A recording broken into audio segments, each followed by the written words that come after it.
കൈപ്പകശ്ശേരി ഗോവിന്ദംപുരി. നമസ്കാരം. വിഷുവാണ്. കഴിഞ്ഞൊരാവശ്യത്തെ വിഷുഫലത്തിൽ ഓർക്കുന്നുണ്ടാവും.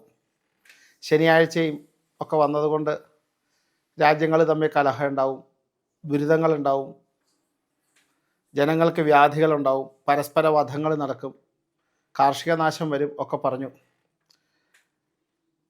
സ്ഥാനമാനങ്ങൾക്ക് പലർക്കും കേസുകൾ വരും, അപവാദം വരും, ഇതൊക്കെ പറഞ്ഞു. അതൊക്കെ വളരെ അതുപോലെയൊക്കെ തന്നെ സംഭവിച്ചു കഴിഞ്ഞ തവണത്തെ വിഷുഫലം. നമ്മൾ ഇക്കുറി ഈ 1200 ആണ്ട് മേടമാസം 1-ാം തീയതി, മീനം 13-ാം തീയതി അസ്തമിച്ച് 14-ാം തീയതി മേടമാസം 1-ാം തീയതി രാവിലെ 3 മണി കഴിഞ്ഞാണ് മേടസംക്രമം. ഏകദേശം 3:12 എന്ന് പറയുന്ന സമയം. രാത്രിയിലാണ്, ഞായറാഴ്ച രാത്രി തിങ്കളാഴ്ച പുലർച്ചെയാണ് നടക്കണേ. തിങ്കളാഴ്ച ദിവസമാണ് അത്. അതുപോലെ തന്നെ അത് കൃഷ്ണപക്ഷ പ്രഥമയിൽ വരാഹകരണത്തിലാണ്. തുലാം രാശി തുലാക്കൂറിലാണ് ഈ സംക്രമം നടക്കണേ. പൊതുവെ വിഷുഫലം അത്ര മോശമായിട്ടൊരു വർഷഫലമല്ല ഇക്കുറി. ഒരു പരിധിവരെ നമുക്ക് അനുകൂലമായ ഒരുപാട് ഘടകങ്ങൾ സഞ്ചരിക്കുന്ന സമയമാണ്. ഇക്കുറി വിഷുഫലത്തിനൊരു പ്രത്യേകതയുണ്ട്. എന്താ കാരണം എന്ന് വെച്ചിട്ടുണ്ടെങ്കിൽ, ഈ വിഷു കഴിഞ്ഞ് വലിയ താമസമില്ലാതെ വ്യാഴത്തിൻ്റെ പകർച്ച വരികയാണ്. അത് കഴിഞ്ഞ് ഏകദേശം 1 മാസത്തിനുള്ളിൽ തന്നെ രാഹുകേതുക്കളുടെ പകർച്ചയാണ്. ശനിയുടെ പകർച്ച ഇപ്പം കഴിഞ്ഞിട്ടേ ഉള്ളൂ. അപ്പോൾ ശരിക്കും പറഞ്ഞാൽ സാധാരണ ഗ്രഹങ്ങളൊക്കെ വ്യാഴത്തിൻ്റെയും ശനിയുടെയും രാഹുവിൻ്റെയും കേതുവിൻ്റെയും ഒക്കെ പകർച്ച എന്ന് പറഞ്ഞാൽ വർഷത്തിലൊന്നാണ്.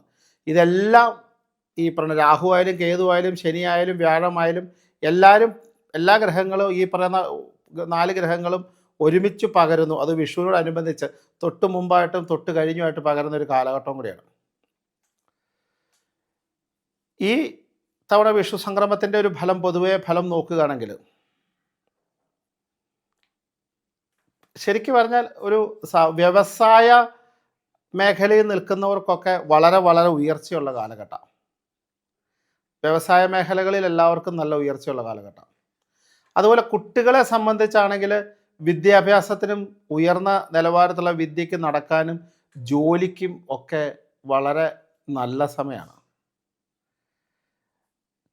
കാർഷിക വൃത്തികളെക്കുറിച്ച് പറഞ്ഞിട്ടുണ്ടെങ്കിൽ, കാർഷിക വൃത്തികൾ വടക്കോട്ടൊക്കെ പോകുമ്പോഴത്തേക്കും കാർഷിക വൃത്തിക്ക് പല നാശങ്ങളാണെങ്കിലും തെക്ക് ഭാഗത്തേക്ക് മാറുമ്പം കാർഷിക വൃത്തിക്കൊക്കെ കുറച്ച് അഭിവൃദ്ധിയും കാണുന്ന ഒരു കാലഘട്ടമാണ്.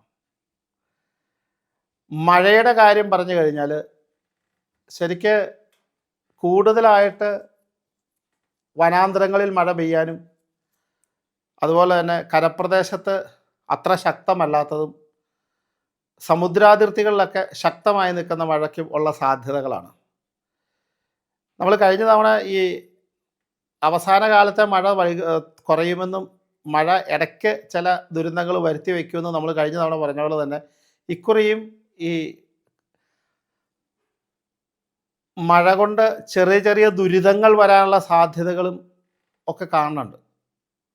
എന്നാൽ അത്ര കേമായിട്ട് നമ്മുടെ എല്ലാ സ്ഥലങ്ങളിലും അതുപോലെ മഴ പെയ്ത ഒരു വിഷയം ഒന്നും അങ്ങനെ ഉണ്ടാവണമെന്നില്ല. സ്വാഭാവികമായി നിൽക്കുന്നത് തന്നെയായിരിക്കും. എന്നാലും കുഞ്ഞു കുഞ്ഞു ദുരന്തങ്ങളൊക്കെ ഇപ്രാവശ്യവും മഴക്കാലങ്ങളിൽ ഉണ്ടാകാനുള്ള സാധ്യതകൾ കൂടുതലാണ്. പക്ഷിമൃഗാദികളെയും ഒക്കെ സംഭവിക്കുമ്പോൾ മൃഗാദികൾക്കൊക്കെ കൂടുതൽ നാശങ്ങളും കാര്യങ്ങളും ഒക്കെ വരിക, അങ്ങനെയൊക്കെ കാണുന്നുണ്ട്. രാജ്യങ്ങൾ തമ്മിൽ നികുതികളുമായി ബന്ധപ്പെട്ട് നിൽക്കുന്ന വിഷയങ്ങളിലൊക്കെ കൂടുതലായിട്ട് തർക്കങ്ങളും ദുരിതങ്ങളും വരാനുള്ള ഒരു സാധ്യതകളും കാണുന്നുണ്ട്. ശത്രുപക്ഷത്ത് നിൽക്കുന്ന ചില രാജ്യങ്ങളൊക്കെ തമ്മിൽ വളരെ യോജിപ്പിലെത്താനും, അതുപോലെ തന്നെ ചില രാജ്യങ്ങൾ പൊതുവെ ശത്രുത കൂടി അത് യുദ്ധത്തിലേക്കും കലഹത്തിലേക്കും വരാം. ഇന്ത്യയിലാണെങ്കിലും ഈ പറയുന്ന പോലെ രാഷ്ട്രീയ മത വൈരാഗ്യം കൂടുകയും പ്രതിവാദങ്ങൾ കൂടുകയും വഴക്കുകൾ കൂടാനും ഒക്കെ സാധ്യതകൾ, അങ്ങിങ്ങായിട്ട് ചില അക്രമ സംഭവങ്ങൾ ഉണ്ടാവാനും അതുപോലെ തന്നെയുള്ള കാര്യങ്ങളൊക്കെ കാണുന്നുണ്ട്. സ്വദേശീയരല്ലാത്ത നിൽക്കുന്ന അന്യ ആൾക്കാർ എന്ന് പറഞ്ഞാൽ അജ്ഞാത ആക്രമണങ്ങളും മറ്റും ഇന്ത്യയിൽ ഉണ്ടാവാനുള്ള സാധ്യതകളും, അല്ലെങ്കിൽ അവരുടെ യുദ്ധവുമായിട്ട് നമ്മൾക്ക് ചില നാശങ്ങൾ വരാനുമുള്ള സാധ്യതകളുണ്ട്. അതുപോലെ നമുക്ക് വിജയവുമുണ്ട് കേട്ടോ. അതുകൊണ്ട് നമുക്ക് അതുപോലെ തന്നെ ശത്രുമേൽ ആധിപത്യം സ്ഥാപിക്കാനുള്ള ഒരു വിജയങ്ങളും കാണുന്നുണ്ട്. അതുപോലെ തന്നെ ലഹരിയുമായി ബന്ധപ്പെട്ട് നിൽക്കുന്ന വിഷയങ്ങളിൽ ഇപ്പം അത് പൊതുവെ ഒരു അവസ്ഥയും കൂടെയാണല്ലോ. കൂടുതലായിട്ടുള്ള ദുരിതങ്ങൾ കൂടുകയും കേസുകൾ കൂടുകയും വർദ്ധിക്കുകയും ഒക്കെ ചെയ്യാനുള്ള സാധ്യതകൾ കാണുന്നുണ്ട്. ഉപയോഗക്കാരുടെ എണ്ണം കൂടുക, അതിന് ശേഷമുള്ള വഴക്കുകളും മറ്റു കാര്യങ്ങളൊക്കെ ഉണ്ടാകാൻ സാധിക്കുക, അങ്ങനെയുള്ളതൊക്കെ കാണുന്നുണ്ട്. പൊതുവെ സാമ്പത്തിക അഭിവൃദ്ധി ഉള്ള ഒരു കാലഘട്ടമാണെങ്കിലും രാജ്യം പൊതുവെ നോക്കുമ്പം അരിഷ്ടതാവസ്ഥയും ഒക്കെ കാണുന്നുണ്ട്. ശരിക്ക് എന്താ പറയുന്നത്, ഒരു നല്ല ഉയർച്ചയിലേക്കൊക്കെ പൊതുവെ എത്തുന്നതിന് പല തടസ്സങ്ങളും കടന്നുകൂടുന്നുണ്ട്. എന്നാലും ഇപ്രാവശ്യത്തെ വില ഒറ്റ രീതിയിൽ നമ്മൾ വിഷുവിനെ നമ്മൾ വീക്ഷിച്ചു കഴിഞ്ഞാൽ ഒരു അഭിവൃദ്ധിയുടെ കാലഘട്ടങ്ങൾ, ഒരു നന്മയുടെ കാലഘട്ടങ്ങൾ, കുറച്ച് മാറ്റങ്ങളൊക്കെ എല്ലാ സ്ഥലങ്ങളിലും എല്ലാ ജനങ്ങൾക്കും ഉണ്ടാകും, എല്ലാ വ്യക്തികൾക്കും ഉണ്ടാകും. അങ്ങനെ പറയുന്നത് തന്നെയാണ് ഏറ്റവും പെട്ടെന്ന്. ഈ എടുത്തു പറയുന്ന കാര്യങ്ങളിൽ ഇതിപ്പോൾ എല്ലാവർക്കും അനുഭവയോഗ്യമല്ലാത്തത് കൊണ്ടും, പക്ഷെ പൊതുവെ ഈ വിഷുഫലം ഒരു ഐശ്വര്യത്തെ അല്ലെങ്കിൽ സമ്പത്തിനെ അല്ലെങ്കിൽ ശ്രേഷ്ഠത ഒക്കെ പ്രദാനം ചെയ്യുന്ന, അല്ലെങ്കിൽ നന്മ വരുത്തുന്ന, അല്ലെങ്കിൽ കഴിഞ്ഞ വർഷത്തേന് അത്ര ബുദ്ധിമുട്ടുകൾ ഈ വർഷം അനുഭവിക്കാൻ സാധ്യതയില്ലാത്ത കാലഘട്ടം എന്ന് തന്നെയാണ്. കുറച്ചുകൂടിയൊക്കെ മാറ്റങ്ങൾ പൊതുവെ ഒരു ഫലങ്ങളാണ്, അങ്ങനെ പറയാൻ പറ്റുന്നൊരു കാര്യങ്ങളാണ്. നമ്മൾ ഇനി ഈ വിഷുവിൻ്റെ ശരിക്കും പറഞ്ഞാൽ വിഷു പകർച്ച അല്ലെങ്കിൽ വിഷു വരുന്ന നക്ഷത്രത്തെ ആസ്പദമാക്കി 12 കൂറുകാർക്ക് കിട്ടുന്ന ഫലങ്ങളുണ്ട്. 12 രാശി, അതായത് മേഷാദി തുടങ്ങി മീനം വരെ 27 നക്ഷത്രങ്ങളിലായിട്ട് 12 രാശികളിൽ ഓരോ കൂറുകാർക്കും അനുഭവിക്കുന്നത്. ആ ഒപ്പം തന്നെ അവർക്ക് ശനിയുടെ പകർച്ചയുണ്ട്, വ്യാഴത്തിൻ്റെ പകർച്ചയുണ്ട്, രാഹുകേതുക്കളുടെ പകർച്ചയുണ്ട്. ഇതെല്ലാം ഈ വിഷുഫലത്തിൽ കയറി വരുന്നതാണ്. വിഷുഫലം എന്ന് പറയുന്ന ഒരു പൊതുഫലമാണ്. അപ്പോൾ അതുകൊണ്ട് നമുക്ക് മേടം രാശി എന്നിൽ നിന്ന് തുടങ്ങാം. ഈ മേടം രാശിയുടെ ഒരു പ്രത്യേകത എന്ന് പറഞ്ഞാൽ, മേടം രാശിക്ക് അശ്വതിയും ഭരണിയും കാർത്തികയുടെ ആദ്യത്തെ ഭാഗവും കൂടുന്ന മേടം രാശി. ഈ മേടം രാശിക്ക് നിലവിൽ 7.5 ശനി തുടങ്ങി. അവർക്ക് അടുത്ത വ്യാഴപ്പകർച്ച എന്ന് പറഞ്ഞു കഴിഞ്ഞാൽ ഈ മെയ് മാസം വരെ, അവസാനം വരെ അവർക്ക് വ്യാഴം 2-ലും അത് കഴിഞ്ഞ വ്യാഴം 3-ലേക്കാണ്. അതിനുശേഷം അവർക്ക് ഇടവമാസം ഏകദേശം 4-ാം തീയതിയോട് കൂടി അവർക്ക് രാഹുകേതുക്കളുടെ പകർച്ച വരികയാണ്. അപ്പോൾ ഈ 12-ാം ഭാവത്ത് നിൽക്കുന്ന രാഹുവും 6-ാം ഭാവത്ത് നിൽക്കുന്ന കേതു, അതായത് ഈ മേടൻ രാശിയുടെ 12-ൽ നിൽക്കുന്ന രാഹു, 6-ൽ നിൽക്കുന്ന കേതു, 6 നിൽക്കുന്ന കേതു 5-ലേക്കും 12-ൽ നിൽക്കുന്ന രാഹു 11-ാമിടത്തേക്കും വരും. അതുപോലെ വ്യാഴം ഈ മെയ് മാസം 14-ാം തീയതിക്ക് ശേഷം 14-ാം തീയതി കൂടി വരുന്നൊരു സംഭവം എന്താണെന്ന് വെച്ചിട്ടുണ്ടെങ്കിൽ, വ്യാഴം ഇടവൻ രാശിയിൽ നിന്ന് മിഥുനൻ രാശിയിലേക്കാണ്. അപ്പം 7.5 ശനിയുടെ തുടക്കമുണ്ട്. ഈ 3 കാര്യങ്ങൾ അവരെ ബാധിക്കുന്നുണ്ട്. ഈ വ്യാഴത്തിൻ്റെ പകർച്ച വരെ, അതായത് ഏകദേശം 1 മാസക്കാലമേ ഉള്ളൂ, അത് വലിയ പ്രശ്നങ്ങളില്ലാതെ അങ്ങ് പോകും. രാഹുകേതുക്കളുടെ പകർച്ച ഒരു പരിധി വരെ അവർക്ക് അനുകൂലം തന്നെയാണ്. ശനിയുടെ 7.5 ശനിയുടെ ഒരു പ്രശ്നമുണ്ട്. എന്നാലും മേടം രാശിയുള്ളവർക്ക്, ഇപ്പോൾ കുട്ടികൾക്കാണ്, വിദ്യാഭ്യാസത്തിലൊക്കെ അവർക്ക് നല്ല ഉയർച്ച ഉണ്ടായിക്കോളും. തൊഴിൽ രംഗത്തൊക്കെ അവർക്ക് നല്ല മാറ്റങ്ങൾ ഉണ്ടാവും. ഇങ്ങനെയൊക്കെ ആണെങ്കിൽ പോലും വ്യാഴം 3-ലേക്ക് പോയാലും അങ്ങനെ ഉണ്ടാവാനുള്ള വഴികളുണ്ട്. അതുപോലെ തന്നെ കെട്ടിട നിർമ്മാണത്തിൽ അല്ലെങ്കിൽ വീട് പണി, സ്ഥലം മേടിക്കാനുള്ളവർക്കൊക്കെ ഒരല്പം താമസങ്ങൾ വരാം. കാർഷിക മേഖലയുള്ളവർക്ക് അത് ഗുണത്തിലേക്കാണ് വരണേ. വിദേശത്ത് യാത്ര ചെയ്യാനുള്ളവർക്ക് അതിൻ്റെ പേപ്പർ ഭാഗങ്ങളൊക്കെ ഇതാവും. വാഹനാദികൾ മേടിക്കാനുള്ളവർക്ക് വാഹനങ്ങൾ മേടിക്കാൻ പറ്റും. അപ്പം അത്രയ്ക്കങ്ങ് മോശമായൊരു ഫലമല്ല. കാരണം വ്യാഴം 3-ൽ പോയാലും ഈ 7.5 ശനി ആണെങ്കിലും പൊതുവെ അത് ഗുണകരമായിട്ട് തന്നെയാണ് വരാൻ പോണേ. ചെറിയ ചെറിയ ദേഹാസ്വസ്ഥ്യങ്ങളും ദുരിതങ്ങളൊക്കെ ഉണ്ടാവാം. അതുപോലെ തന്നെ ശിരോസംബന്ധമായി നിൽക്കുന്ന കണ്ണ്, നാക്ക്, ചെവി, തല, അവിടെയൊക്കെ ചെറിയ ചെറിയ അസുഖങ്ങൾ വരാം. അതൊക്കെ ഒന്ന് ശ്രദ്ധിച്ചാൽ മതി. ശിരോരോഗങ്ങൾ എന്നാണ് പറയുന്നത്. കണ്ണിന്, ചെവിക്ക്, മൂക്കിന്, നാക്കിന് അങ്ങനെയുള്ള അസുഖങ്ങൾ വരാം. അപ്പോൾ അതുകൊണ്ട് തന്നെ അവർക്ക് അത്രയ്ക്ക് അങ്ങോട്ട് ദോഷം എന്ന് പറയാനല്ല, ഗുണം കൂടുതലുള്ള രാശിയെ. കാരണം ഒരുമാതിരി വിചാരിക്കണ കാര്യത്തിൽ താമസിച്ചായാലും നടന്നോളും. അങ്ങനെ ഒരു ഫലമുണ്ട് അവർക്ക്. ആരോഗ്യ പ്രശ്നം ഒന്ന് സൂക്ഷിക്കണം എന്ന് മാത്രം. ഏഴരശനി ആകാൻ സ്വാഭാവികമായും ചെയ്യേണ്ട കാര്യം എന്താണെന്ന് വെച്ചിട്ടുണ്ടെങ്കിൽ ശനി ഭജനം, ഗണപതി ഭജനം, മറ്റു കാര്യങ്ങൾ, അയ്യപ്പൻ്റെ പ്രാർത്ഥന, ഹനുമാനെ സേവിക്കുക, അങ്ങനെയുള്ള കാര്യങ്ങളൊക്കെ ചെയ്യണം. അവർ നിർബന്ധമായിട്ടും ഈ വ്യാഴത്തിൻ്റെ പകർച്ച കഴിഞ്ഞിട്ട് എല്ലാ വ്യാഴാഴ്ചയും കൃഷ്ണൻ്റെയോ വിഷ്ണുവിൻ്റെയോ ശ്രീരാമ നരസിംഹ അങ്ങനെ ഏതെങ്കിലും വൈഷ്ണവാദി ക്ഷേത്രങ്ങളിൽ ദർശനം നടത്തുക, നാരായണ നാമജപാദികളൊക്കെ ചെയ്യുമ്പോൾ അവർക്ക് കുറച്ചുകൂടി ഫലപ്രദമായ അവസ്ഥയുണ്ട്.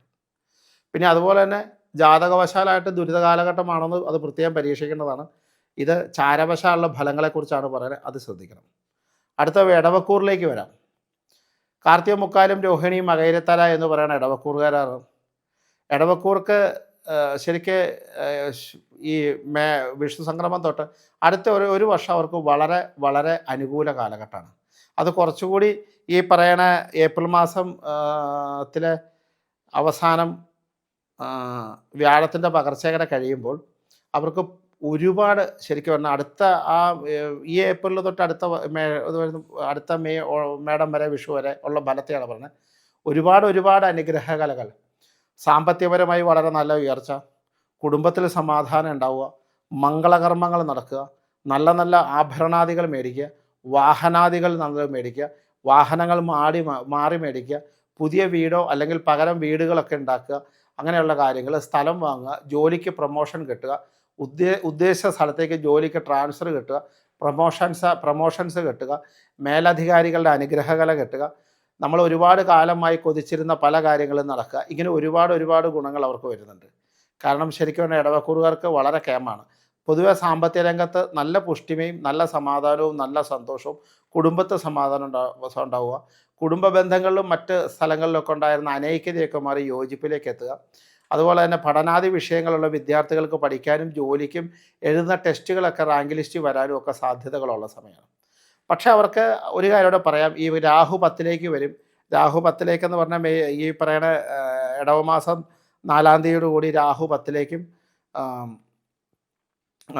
ഇടവത്തിൻ്റെ മിഥുനം, കർക്കിടകം, ചിങ്ങൻ രാശിയിലേക്ക് കേതുവിൻ്റെ പകർച്ചയും വരും. അപ്പോൾ ആ സമയത്ത് നല്ല ശിവഭജനം നന്നായിട്ട് ചെയ്യുക, മഹാദേവനെ നന്നായി പ്രാർത്ഥിക്കുക, 10ൽ രാഹു ഒക്കെ ഉള്ള കാരണം സർപ്പത്തെ പ്രാർത്ഥിക്കുക, അതുപോലെ ഗണപതി ഭഗവാനെ നന്നായിട്ട് പ്രാർത്ഥിക്കുക. കാരണം കേതുവിൻ്റെ ബന്ധമുണ്ട്, സമാധാനമൊക്കെ കിട്ടാൻ നന്നായിട്ട് ഗണപതിയെ പ്രാർത്ഥിക്കുക. മാസത്തിലൊന്ന് ഗണപതി ഹോമങ്ങളൊക്കെ അമ്പലത്തിൽ കഴിപ്പിക്കുക, അതൊക്കെ ചെയ്യുന്നത് വളരെ നല്ലതാണ്. ഗണപതിയുടെ നാമങ്ങൾ നമഃശിവായൊക്കെ ജപിക്കുന്നത് വളരെ നല്ലതാണ്, ശ്രേഷ്ഠമാണ്. അതുപോലെ 2ലേക്ക് വ്യാഴം വന്ന കാരണം സാമ്പത്തിക ഉയർച്ച കാണുന്നത് കൊണ്ട് ഫിനാൻഷ്യലി ഉയരാൻ നാരായണനാമജപാദികളും ചെയ്യുന്നത് നല്ലതാണ്. ഈ മകയിരത്തിൻ്റെ അവസാനവും തിരുവാതിരയും പുണർത്തിൻ്റെ ആദ്യ ഭാഗം കൂടുന്ന മിഥുനക്കൂറുകളിലേക്ക് വരുമ്പം ശരിക്കും മിഥുനക്കൂറിന് ഇപ്പോൾ ഈ ഏപ്രിൽ അവസാനം മെയ് ആദ്യം വരെ എന്താ കുഴപ്പമെന്ന് വെച്ചാൽ വ്യാഴം 12ാം ഭാവത്താണ് നിൽക്കണത്. കർമ്മസ്ഥാനത്ത് 10ൽ രാഹു, 4 കേതു നിൽപ്പുണ്ട്, 10ലേക്ക് ശനി വന്നിട്ടുണ്ട്. നിലവിൽ അവർക്ക് കണ്ടകശനി തുടങ്ങിയിട്ടുണ്ട്. കണ്ടകശനിയുടെ കൂടെ 10ൽ രാഹുവിൻ്റെ ബന്ധമുണ്ട്, 4ാം ഭാവത്ത് കേതുണ്ട്. കഴിഞ്ഞ ഒരു വർഷക്കാലം അവർക്ക് സ്വാഭാവികമായ ഒരു 70-80% ദുരിതങ്ങൾ മാത്രമാണ് ഈ മിഥുനക്കൂറുകാർക്ക്. എന്ത് ചെയ്താലും അതിനൊക്കെ തടസ്സങ്ങളും സാമ്പത്തിക പ്രശ്നങ്ങളും മാനസിക പ്രശ്നങ്ങളും ശാരീരിക പ്രശ്നങ്ങളും പൊതുവെ തൊഴിൽപരമായും എല്ലാ കാര്യങ്ങൾക്കും ദുരിതങ്ങൾ അവർ കഴിഞ്ഞ ഒരു വർഷമായി അനുഭവിച്ചുകൊണ്ടിരിക്കുക. എല്ലാ കാര്യങ്ങളും ചിലപ്പോൾ ജോലി നഷ്ടപ്പെടുക, അപവാദങ്ങളേക്കുക, അപമാനങ്ങളേക്കുക, സാമ്പത്തിക പ്രശ്നങ്ങളുണ്ടാകുക, കടം രൂക്ഷമാവുക, കേസുകളിൽ പെടുക, അങ്ങനെയൊക്കെ ഉണ്ടായിട്ടുണ്ട്. അതിനെല്ലാം ഇപ്രാവശ്യത്തെ ഈ വിഷു ഫലത്തോടു കൂടി മാറ്റം വരുന്നതാണ്. മേടമാസം തൊട്ട് അവർക്ക് മാറ്റം വരും. കണ്ടകശനി ഉണ്ട് എന്നിരുന്നാലും അവർക്ക് മാറ്റം വരും. കാരണം രാഹുകേതുക്കളുടെ പകർച്ചകര കഴിയുമ്പോൾ, അതായത് ഈ ഇടവമാസം 4-ാം തീയതി കഴിഞ്ഞാൽ അവർക്ക് കുറച്ചുകൂടി കേമത്തമായ ഫലത്തിലേക്കാണ് വരുന്നത്. ലഗ്നത്തിൽ വ്യാഴം വരുന്നുണ്ട്. 12ാമത്തെ വ്യാഴത്തെക്കാളും എന്തുകൊണ്ടും ഭേദമാണ് ലഗ്നവ്യാഴം. അതിനുശേഷം പിന്നെ 2ലേക്ക് വ്യാഴം വരും. അപ്പോൾ അതുകൊണ്ട് ഈ മിഥുനക്കൂറുകാർക്ക് പൊതുവെ ഇതുവരെ ഉണ്ടായിരുന്ന ആരോഗ്യ പ്രശ്നങ്ങൾക്കൊക്കെ ഒരു മാറ്റം സംഭവിക്കുക, കുടുംബ ബന്ധങ്ങൾ പുഷ്ടിപ്പെടുക, സന്തോഷകരമായ ദിവസങ്ങളുണ്ടാവുക, കുട്ടികളുടെ വിവാഹാദി കർമ്മങ്ങളൊക്കെ ചെയ്യാൻ പറ്റുക, കുട്ടികൾക്ക് വിദ്യാഭ്യാസം, പുതിയ ജോലികളുണ്ടാവുക, വിവാഹം ആഗ്രഹിക്കുന്ന ആൾക്കാർക്ക് വിവാഹം നടക്കാനുള്ള സാധ്യതകളുണ്ടാവുക, ഒരുപാട് കാലമായി മുടങ്ങിക്കിടക്കുന്ന കാര്യങ്ങൾ നടക്കാനുള്ള സാധ്യത വരിക, യാത്രകൾ സഞ്ചരിക്കാനും യാത്രകൾ പോകാനും നല്ല സമയമാവുക, മനസ്സിന് സമാധാനം, സന്തോഷം, കുടുംബത്തിൽ ഐശ്വര്യം, അങ്ങനെയുള്ള കാര്യങ്ങളുണ്ടാവുക. വിദേശത്ത് പോകാനുള്ളവർക്ക് വിദേശത്ത് പോകാൻ പറ്റുക, കാർഷിക മേഖലയുള്ളവർക്ക് കാർഷിക മേഖലയിൽ ലാഭം കിട്ടുന്ന കാര്യങ്ങൾ ചെയ്യാൻ പറ്റുക. രാഷ്ട്രീയ രംഗത്തുള്ളവർക്ക് അനുകൂല കാലഘട്ടമാണ്. അവരെ വളരെ നോക്കിയും കണ്ടും ഒന്ന് ശ്രമിച്ചാൽ, ബുദ്ധിപൂർവ്വം ശ്രമിച്ചാൽ അവർക്ക് നേതൃത്വ സ്ഥാനത്ത് വരാൻ പറ്റും. കാരണം യാതൊരു സംശയവുമില്ല, ഇപ്പോൾ കുറേ കാലമായി മാറി നിൽക്കുന്ന പല തിരുവാതിരക്കാർക്കും നേതൃത്വത്തിലേക്ക് വരാൻ പറ്റുന്ന ഒരു കാലഘട്ടമാണ്. അതുകൊണ്ട് തന്നെ അതൊക്കെ ശ്രദ്ധിക്കണം. സിനിമാ രംഗത്തുള്ളവർക്ക് അനുകൂലമാണ്. അവർ ഒന്ന് ശ്രദ്ധിച്ചു കഴിഞ്ഞാൽ അവർക്ക് അവരുടേതായി നിൽക്കുന്ന സ്ഥാനം ഉറപ്പിക്കാനായിട്ട് ഒരുപാട് സാധ്യതകളുള്ള കാലഘട്ടമാണ്. തിരുവാതിരയും കഴിഞ്ഞ് നമ്മൾ കർക്കിടകക്കൂറിലേക്ക് വരുമ്പോൾ പുണർത്തിൻ്റെ അവസാനവും പൂയവും ആയില്യവും പറയുന്ന കർക്കിടകക്കൂറ്. ഈ കർക്കിടകക്കൂറുകാർക്ക് ഇപ്പം നിലവിൽ സമയം അഷ്ടമത്തിലെ വ്യാഴം 9ലേക്ക് മാറി, 3 കേതുവിൻ്റെ ബന്ധമാണ്, 9ാം ഭാവത്ത് രാഹുവിൻ്റെ ബന്ധമാണ്, 11ാമിടത്ത് വ്യാഴമാണ്. എന്താ പറയുക, കഴിഞ്ഞ ഒരു വർഷം അധികം വലിയ പ്രശ്നങ്ങളും ഇല്ലാതെ അത്യാവശ്യം അമ്പലത്തിൽ പോക്കും നാമജപവും പ്രാർത്ഥനയും ഉള്ള കാര്യങ്ങളാട്ടോ ഞാൻ പറയണേ. അമ്പലത്തിൽ പോക്കോ നാമജപോ പ്രാർത്ഥന ഇല്ലെങ്കിൽ ഒരു ദശാഗുണങ്ങളോ ഒരു പകർച്ചയോ ആർക്കും ഗുണം ചെയ്യില്ല.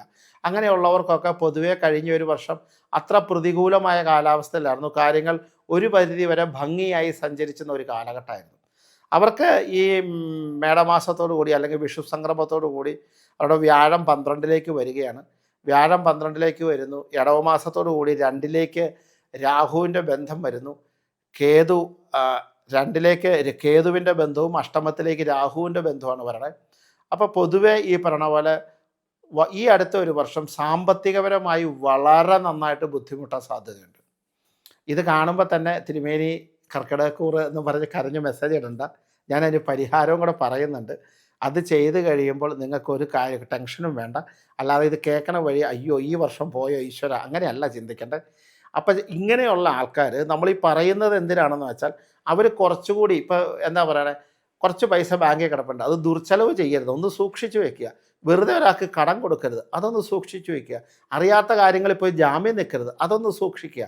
അതുപോലെ തന്നെ അനാവശ്യ പ്രശ്നങ്ങളിൽ ചെന്ന് പെടാതിരിക്കുക. ഈ നമ്മൾ ഒരു റോഡിലൂടെ പോകുമ്പോൾ റോഡിൽ വെച്ചേക്കുന്ന സൈൻ ബോർഡ് പോലെയാണ് ഈ ഫലപ്രവചനങ്ങൾ. ആ വഴിയെ പോകരുത്, അവിടെ പറക്ക് നടക്കുന്നു എന്ന് ബോർഡ് വെക്കും. അപ്പോൾ ആ വഴിയിൽ പോകുമ്പോൾ നമ്മളൊന്ന് സൂക്ഷിക്കുക എന്നുള്ള ഉദ്ദേശമാണ് ഞങ്ങൾ ഈ മുൻകൂറായിട്ട് പറയണത്. ഒരിക്കലും ഇത് പേടിക്കാനോ ടെൻഷൻ വരാനോ അല്ല.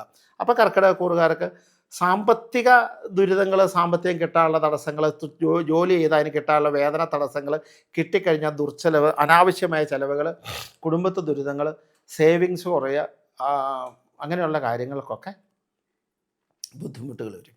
ഇൻഷുറൻസ് മേഖല പ്രവർത്തിക്കുന്നവർക്കൊക്കെ സാമ്പത്തിക ദുരിതങ്ങൾ കൂടുതലായിട്ട് അനുഭവിക്കാൻ വരിക. ചിട്ടി അങ്ങനെയുള്ള കാര്യങ്ങൾ മേഖല ചെയ്യുന്നവർക്ക് ദുരിതങ്ങളുണ്ടാവും. ഇതിനൊക്കെ സാധ്യതകളുള്ള സമയമാണ് ഈ കർക്കിടകക്കൂറ്.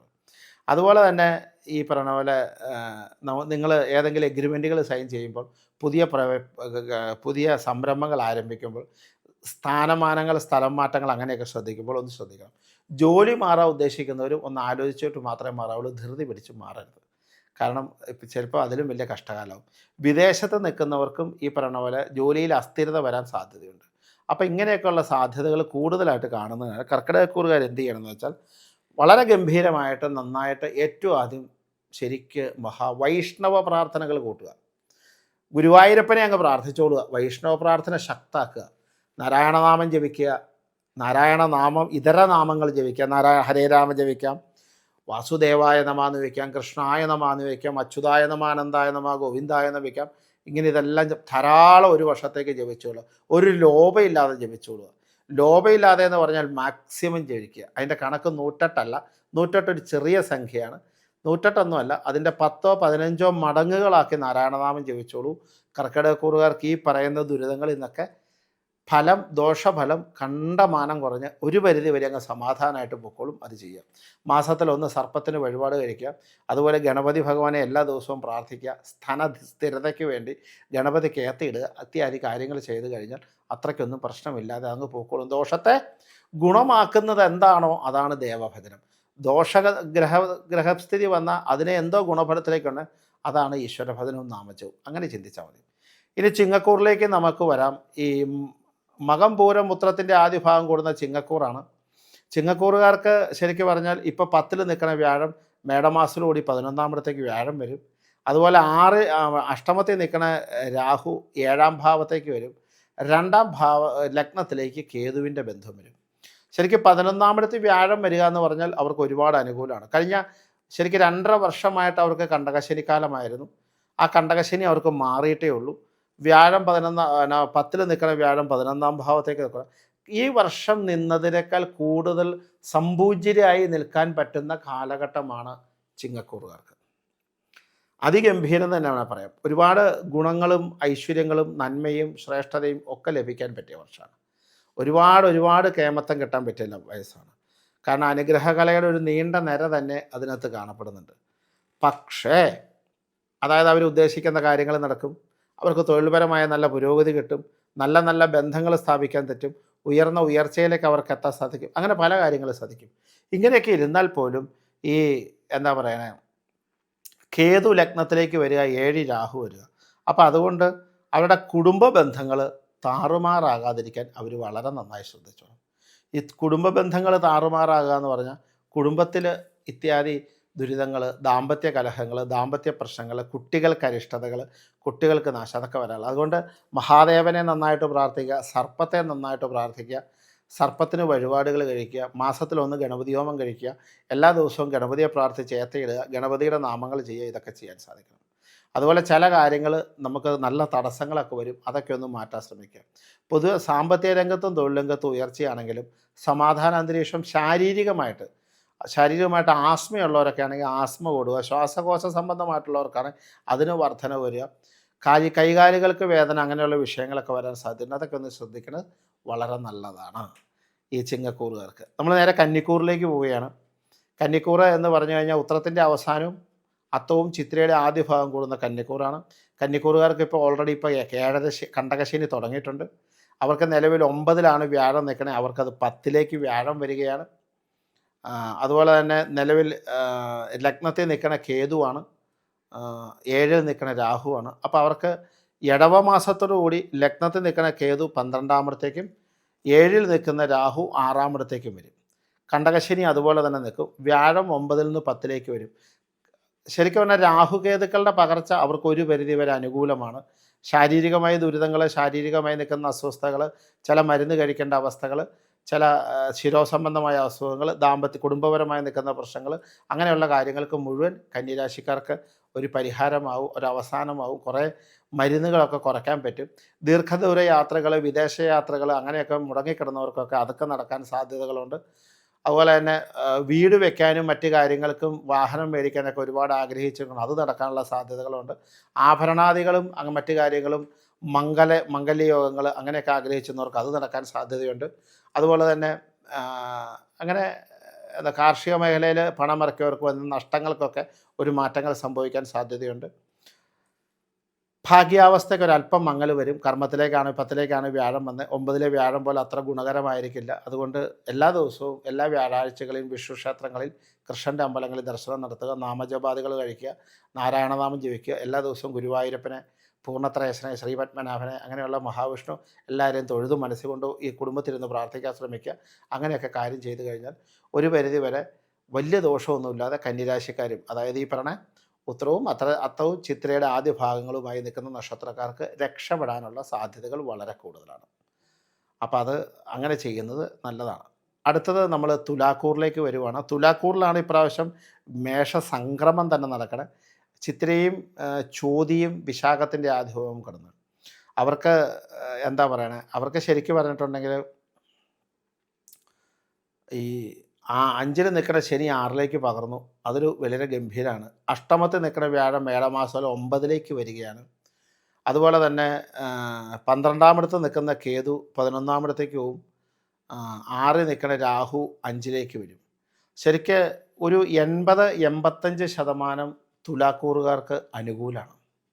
സാമ്പത്തിക രംഗത്ത് വളരെ നല്ല ഉയർച്ച ഉണ്ടാകാൻ സാധ്യതയുണ്ടാവുക, കുടുംബത്ത് മംഗളകർമ്മങ്ങൾ നടക്കുക, സന്തതി പരമ്പരകളുണ്ടാകുക, സന്താനങ്ങളുണ്ടാവുക, സന്താനങ്ങൾക്ക് ഉയർച്ചയുണ്ടാവുക, അതിനൊക്കെ സാധ്യതയുണ്ടാവുക, മനസ്സിലാവും. അങ്ങനെയുള്ള കാര്യങ്ങളൊക്കെ ഉണ്ടാവുക, അതിനൊക്കെ വളരെ ഏതായാലും കഴിഞ്ഞ കുറച്ച് നാളുകളായി അനുഭവിച്ചുകൊണ്ടിരിക്കുന്ന മാനസിക വ്യതയ്ക്ക്, മാനസിക സങ്കടത്തിന് എല്ലാത്തിനും ഒരു സമാധാനം കിട്ടുന്ന വർഷവും കൂടിയാണിത്.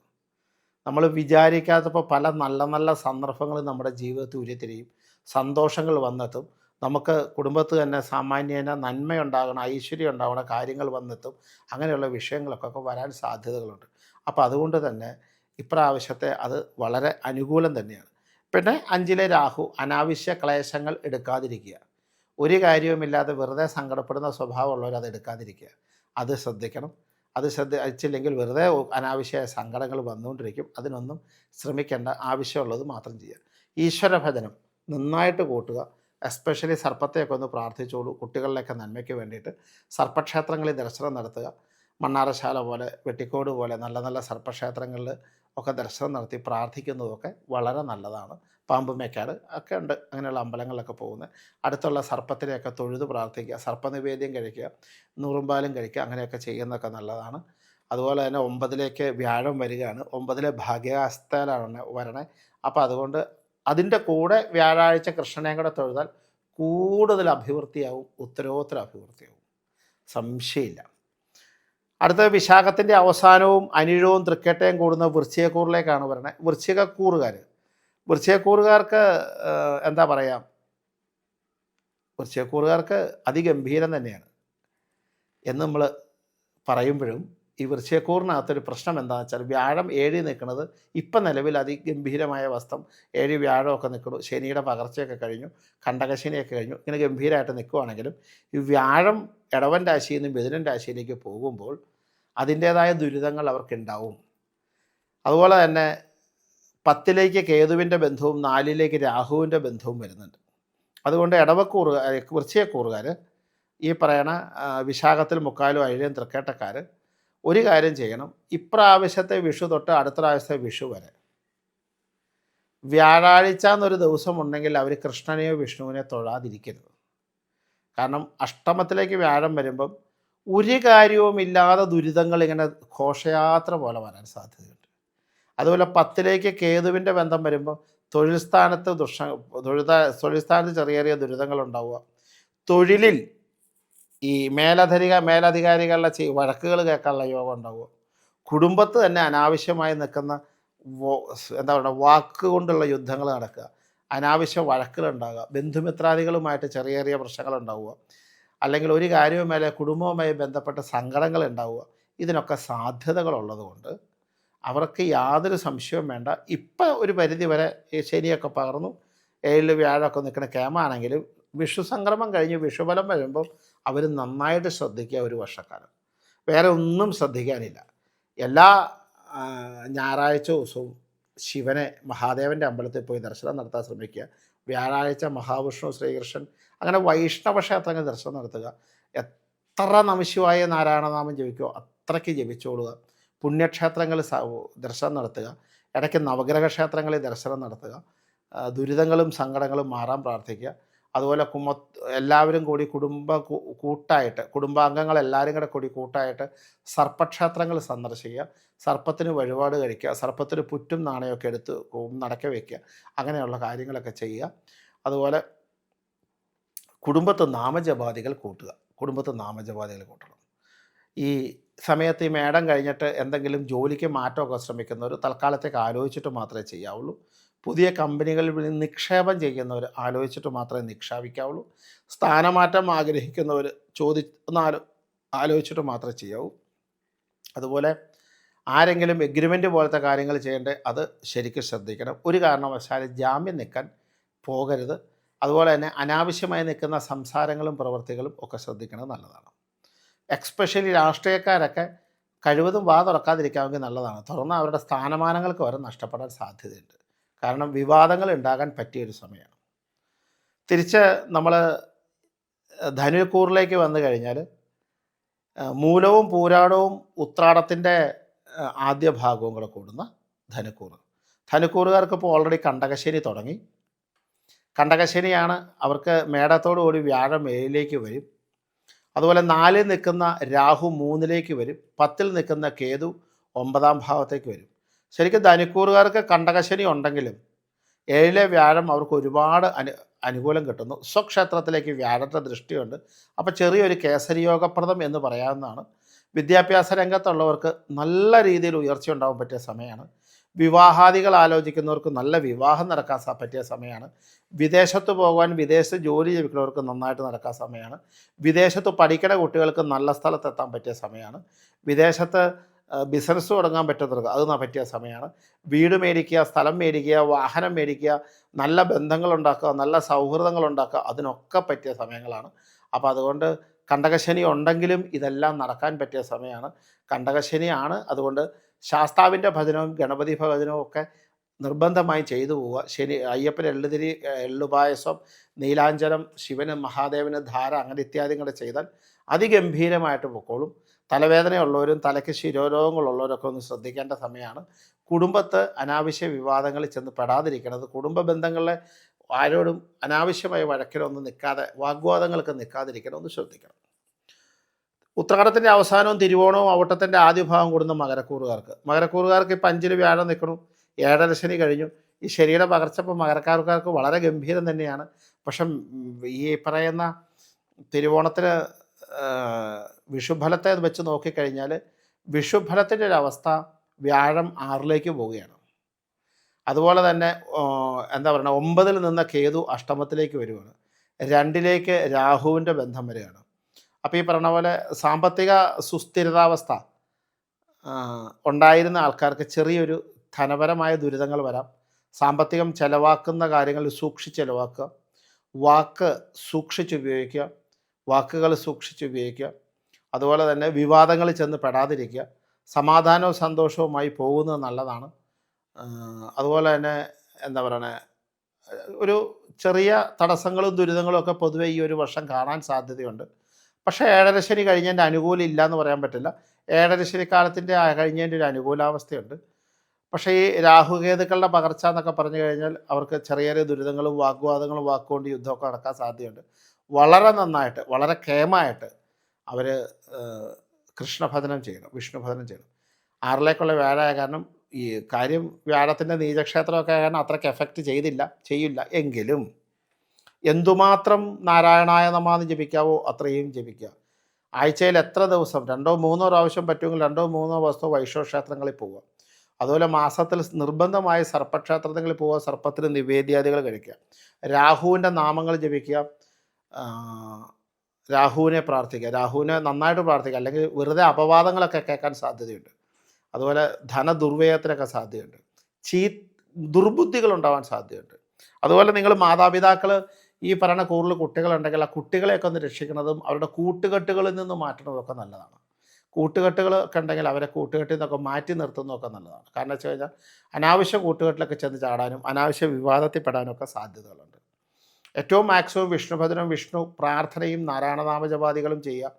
പറ്റുവാണെങ്കിൽ വർഷത്തിൽ ഈ പ്രാവശ്യം എപ്പോഴെങ്കിലുമൊക്കെ ഒന്ന് ഗുരുവായൂരപ്പന് 2-3 പ്രാവശ്യം പോവുക.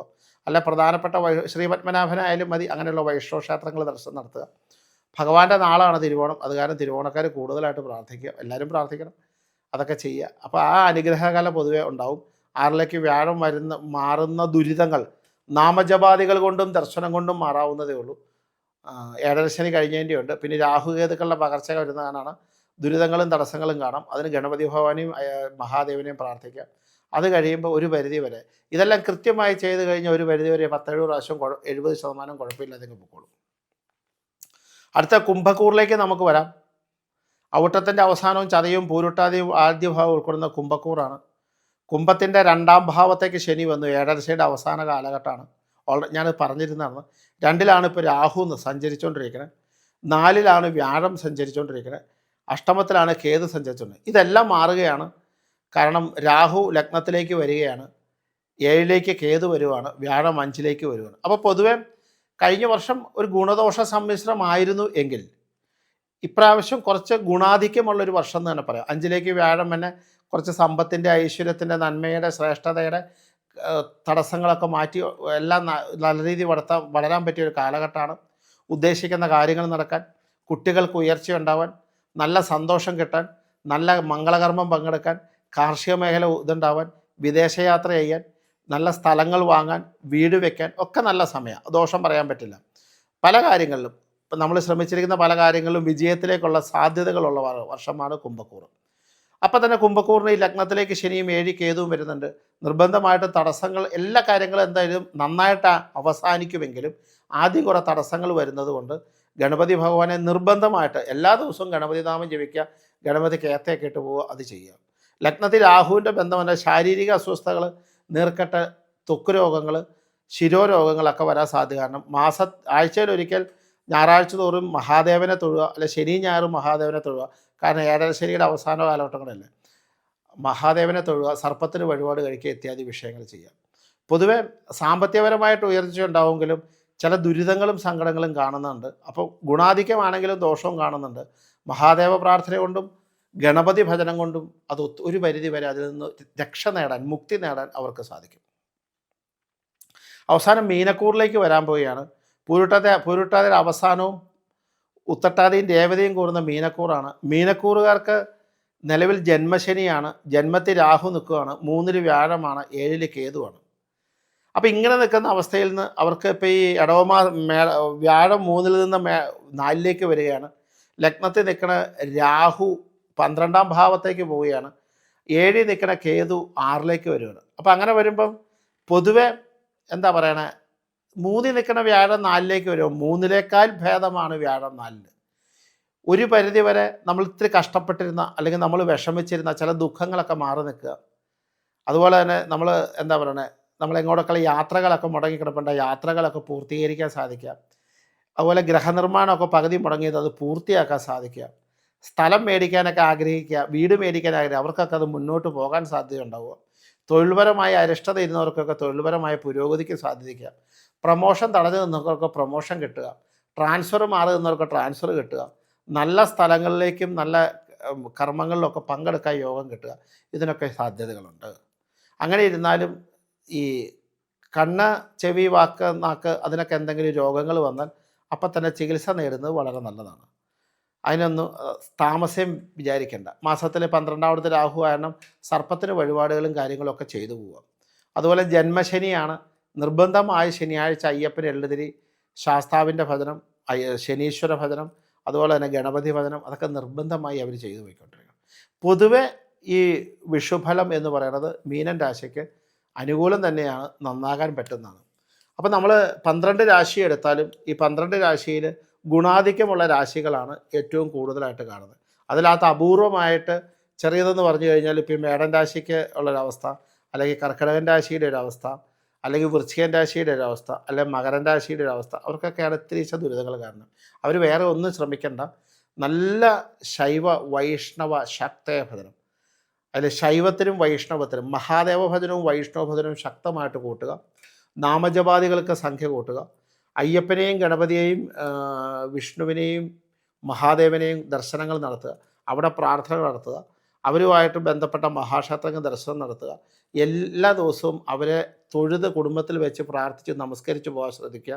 അപ്പോൾ ഈ പറയുന്ന ഗുണങ്ങൾ ദോഷമുള്ളവർക്ക് ഗുണത്തിലേക്ക് വരും. അപ്പം എല്ലാവർക്കും ഗുണമായി തീരും.